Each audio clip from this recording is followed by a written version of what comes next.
এক ছিল এক চালাক শিয়াল। সে খুবই চালাক ও ধূর্ত ছিল। একদিন সে এক কুঁড়ে বিড়ালের সঙ্গে দেখা পেল। বিড়ালটি খুবই অলস ছিল, সারাদিন শুধু ঘুমাত আর খেলত। শিয়াল বিড়ালকে বলল, বন্ধু, তুমি সারাদিন কিছুই করো না, যদি বিপদ আসে তখন কি করবে?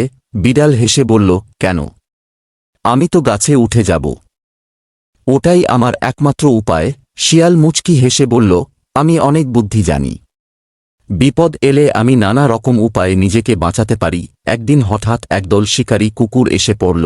বিড়াল এক লাফে গাছে উঠে গেল, কিন্তু শিয়াল কি করবে ভেবে পাচ্ছিল না।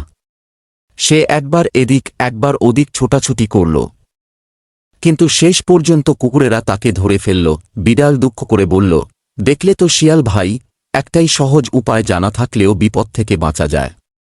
অহংকার ভালো নয়, নৈতিক শিক্ষা। অহংকার পতনের মূল।